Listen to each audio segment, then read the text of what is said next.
So before moving to Java programming itself, we're going to take a look at object-oriented programming concept.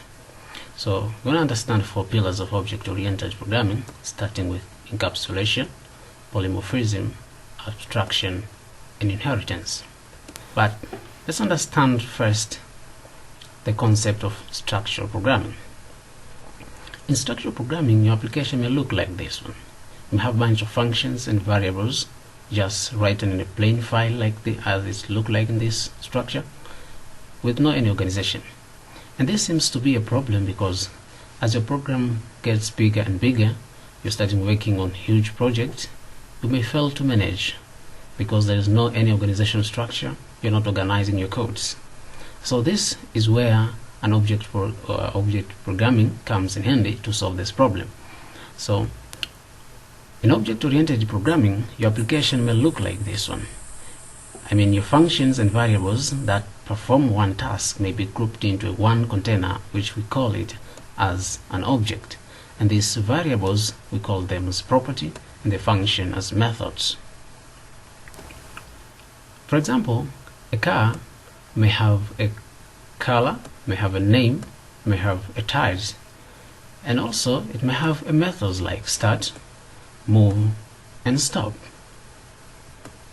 So grouping related property and functions that operate them is called encapsulation. So encapsulation is simply grouping the related property and functions that operate them. And polymorphism simply means many forms. We're going to understand this later as we are moving in this course, so just be patient. We're going to learn it more as we're moving.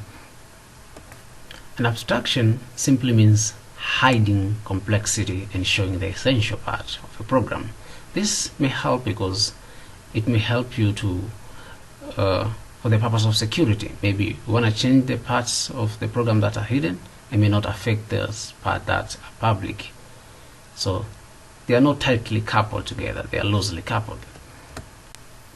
Now comes another part of object-oriented programming, one of the essential pillar of object-oriented programming. We call it inheritance.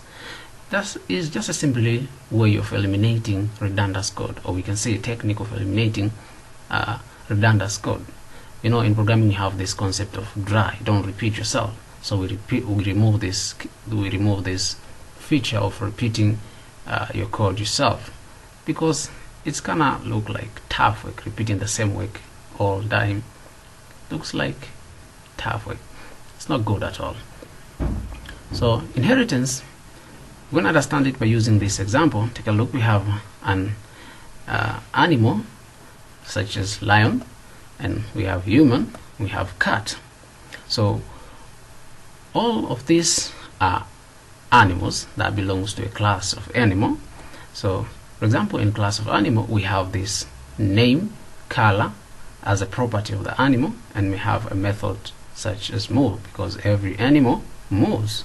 So instead of redefining these methods and properties to every animal, we just inherit them from the parent class, and like that, and then we just reuse these properties and methods into every animal we want to use.